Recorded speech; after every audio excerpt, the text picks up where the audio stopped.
What's up, everybody? I got the homie Shark on land with me. Shark, what's the word, bro? You're Big Shark and this bitch, man. What's poppin', broski? Man, I'm coolin', bro. You know, I started the BLOGCAST because I feel like we can get more of the artist personality, you know. That's why I wanted to hit you up, kind of bring us some topics and shit and get your point of view on some things, Shark. I fuck with that, man. I feel you on that, bro. Most definitely. What's been up with you, though, since last time we spoke, you know? Internet was going crazy. Both our interviews we done did, we had 500,000 views. You put both of them together, Shark. Yeah, man. Yeah, I'm working on the music, man. This shit ain't a sprint, it's a marathon, man. You know, packaging this thing together how I want it, you know? So that's what we doing. That's how we coming, putting together the product, man, what we trying to do for the future. Do you find it weird that the world then took on to your conversations before you put music out?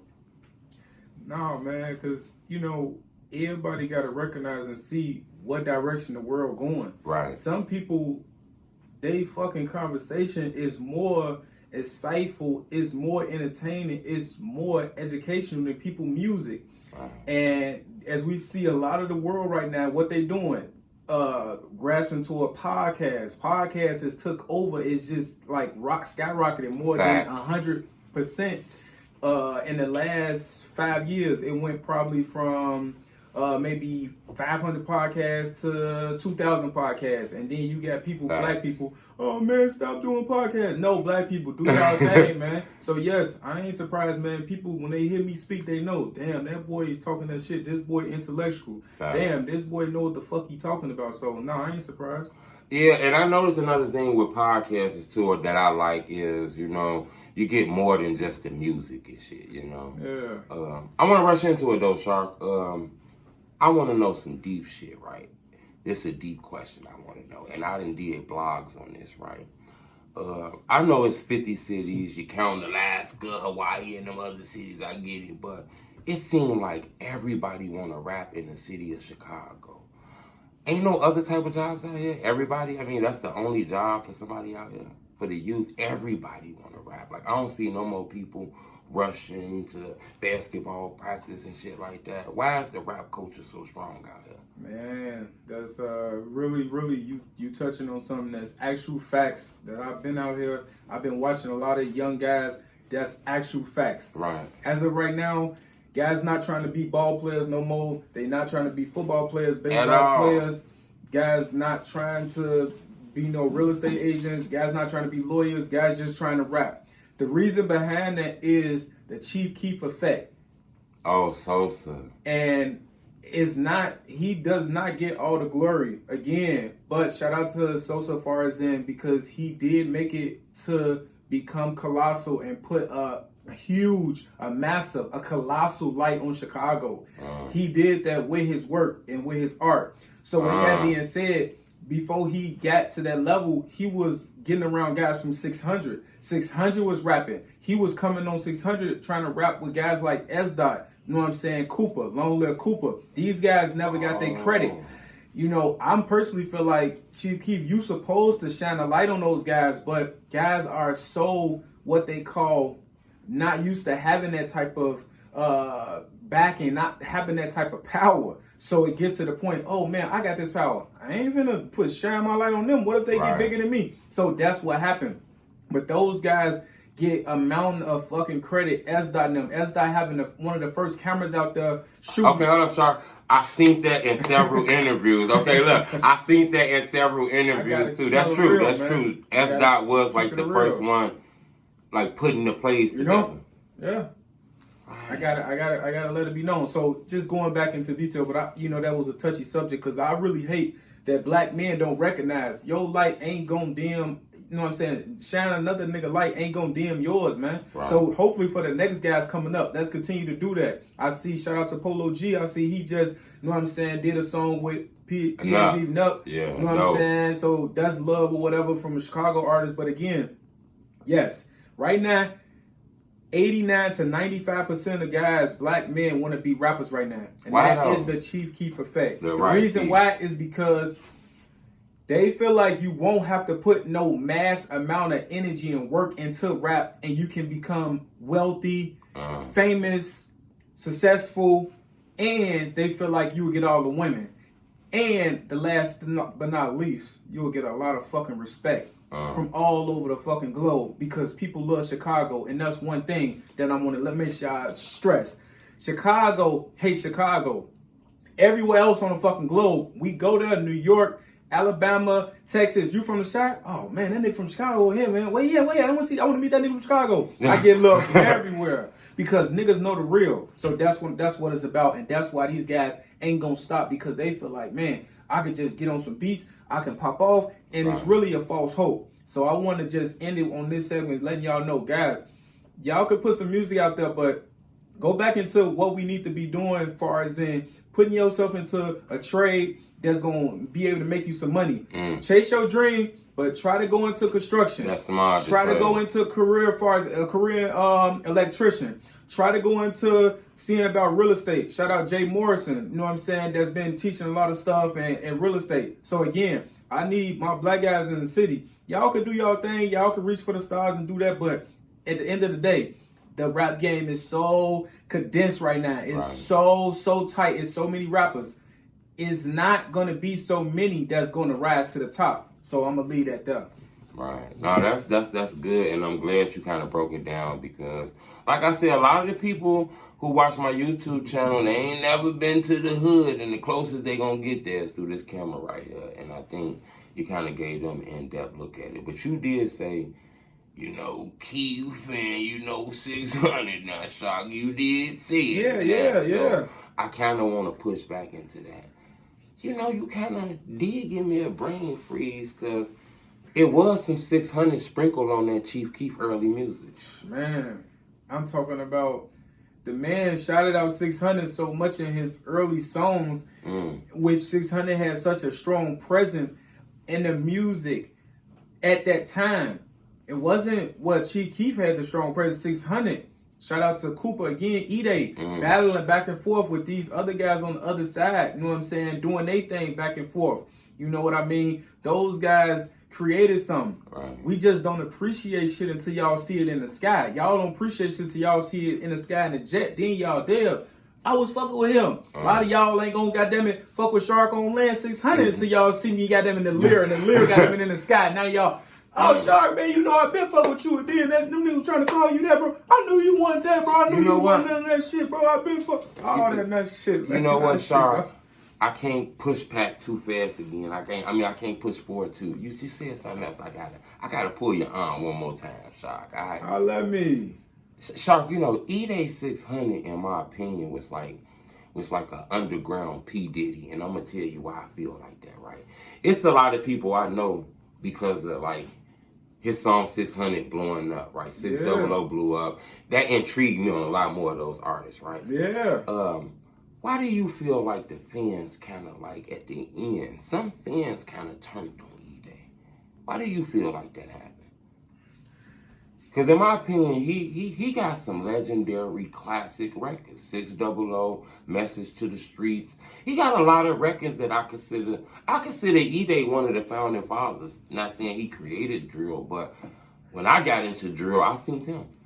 Man, I feel like a lot of the fans stopped rocking with Edai because these type of people, they don't really, what they call, really love you like that. This is a love-hate relationship. Right. And if you can get enough people globally to say, you know what, we don't like them no more, and you're not glowing and growing upwards, now a lot of people tell themselves, man, that guy ain't going up fast enough. You know what? Right. I feel what y'all saying. We don't like him no more. This guy just came up, and now he glow up out the city. Damn, Coop, you've been rapping for him. They expect us to get to new heights.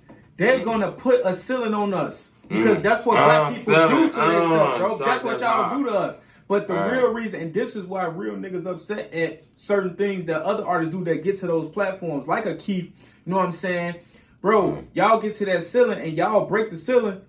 Why you not sealing the ladder down to a Coop? This man Coop couldn't even get a motherfucking video out of Keef of the fucking hit song Gucci that went viral and it was on the radio going and made Cooper really get his success. This boy ChiefKeef all on the internet. I'm getting on it, bro. Jumping all on his dick. You know what I'm saying? And it is what it is, man. I ain't on the bash, no Keef and all that shit. My point is, this a guy is hold deep to me because I wanted to see that boy in the lyric. I want to see Cooper reach his heights. And if Cooper would have been able to reach his heights, he wouldn't have met his demise over East. Right. So a lot of guys, we know that being out here in the streets that long. So yeah, man, that's why I feel like a lot of fans, you know, one reason, this reason, they ain't like the way he dealt with Tay. They ain't like the way he didn't rise, and now he got this guy over his head, and now we don't like this, we don't like that. So that's how this should be going, man. Right. Yeah, I wanted to know that. I think that was deep. You know what? While we in this conversation of the music business, Shark, I got something that I think dope. And, you know, I don't want to front. Shark actually kind of gave me this question, too. But, you know, I'm going to add an extra little sauce on it, though. But when you make it in the music business, okay, Shark? When you finally feel like you made it. Actually, I don't know. What is the moment when you made it? And then I want to know, what do you supposed to do when you make it? Do you come back to the hood, put 3 people on? You come back to the hood, hang out, barbecues with the homies? Do you never come back no more? You put money in the hood? Like, what do you do when you make it, Shark? Man, this why I wanted to speak on this, man. This definitely from Shark on Land, man. You know what I'm saying? We got to make sure we talking the right shit for y'all, man. Give y'all what y'all need, man, because a lot of guys is making it. So shout out to a lot of guys that's making it. So right now, you know what I'm saying? A guy, for example, you make it, in my opinion, matter around this motherfucker. So, man, fuck in. You make it when you're grossing 6 to 7 figures. I want to say annually,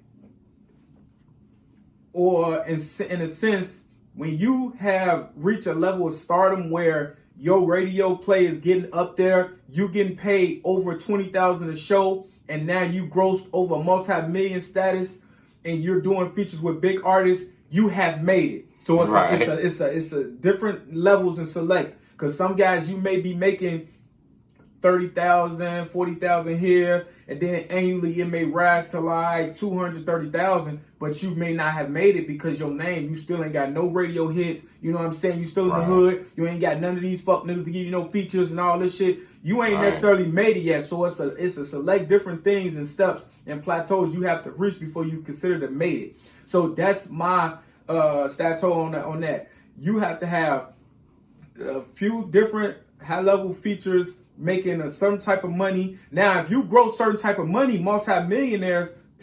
you make multi-millions, you don't need no motherfucking features. If you making them multi-millions, you made it. So that's that. Okay, that's now, that. If you're a multi-millionaire, you made it, goddammit. If you asking 50,000 for a feature upwards, you made it, goddammit. You know what I'm saying? You hit 10 features, that's $500K, that's half a motherfucking meal ticket. Anyway, so with that being said, once you make it, black guys, get your fucking popcorn ready, B. When you fucking make it, put yourself in position that you actually touring outside your city. I'm suggesting that you don't come back to your city as much. If you come back to your city to do a show, you have to have security that's very high paid security, not your guys. That's not competent. Not your guys. Not your guys. I don't care if you got the gangsters set in the world. Don't use your guys. Your guys gonna be with you, but you're gonna need a high profile, high paid security. They need security too. They gonna need security too, because that's how y'all coming, man. You one of them top dogs now. So that's one thing, and you're gonna have to move like that. Another huge thing, when you have made it, you cannot move around no large city by yourself as a made artist. Once you make it, you cannot do a lot of different things. Long live, let me show my respect to Young Dolph. He made this statement in the interview. Man, I just love being by myself. Man, I just make the best music when I'm by myself. I had the best ideas. I just do this. I just love being myself. That's how I feel. All the people in the interview, I feel you. If SharkOnLand was in there, I would have been like, no, you can't move like that, Dolph. Once you at that level, you are a platinum selling artist. You are a fucking legend.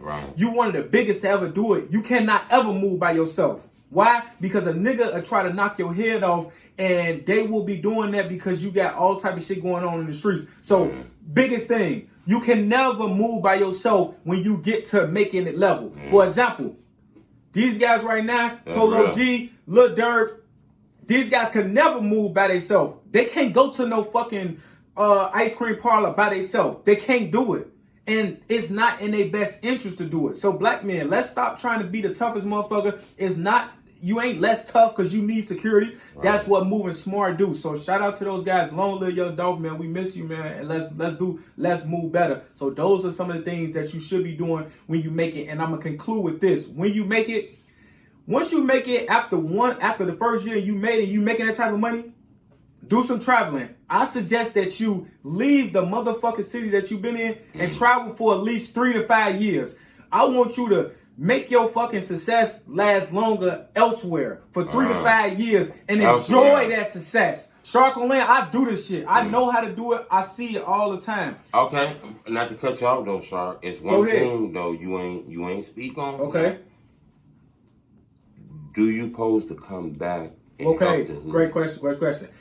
This is a huge question. We know you see what's going on with